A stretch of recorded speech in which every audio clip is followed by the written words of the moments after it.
The answer could be not much, according to a Wednesday report from the New York Times. Here's what the Times found and what social media has to say about it.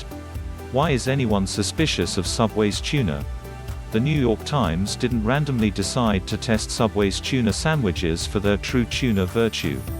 In January, The Washington Post reported on a lawsuit against the chain that claimed that whatever was in the sandwiches was actually made from anything but tuna.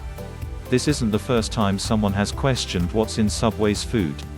In 2014, Subway took fire for including in its bread a chemical called azodicarbonamide, which is also used in yoga mats. The company phased out the chemical. Entertain your brain with the coolest news from streaming to superheroes, memes to video games. What did the lab find? A commercial food testing lab analyzed more than 60 inches of Subway tuna sandwiches from 3 different Subway locations in Los Angeles. It found that no amplifiable tuna DNA was present in the sample. The lab said this could mean one of 2 things. Either there's no tuna in the sandwiches, or whatever tuna is being used is so overly processed the lab couldn't make an identification. The report also noted, though, that this isn't the only DNA test that's been done.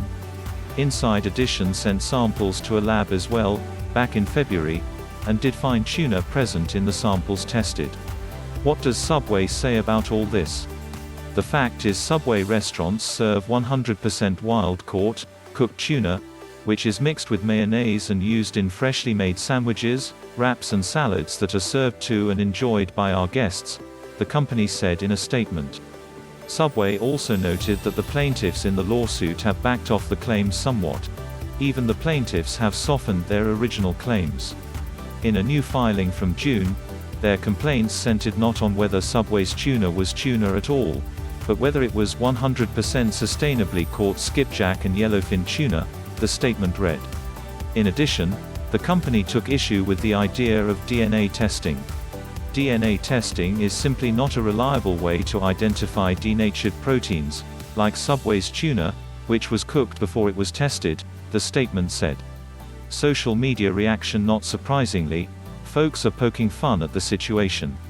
Half my text messages right now are about the NYC mayor's race, one person tweeted. The other half are friends trying to figure out what the hell they were eating when they ordered tuna from Subway.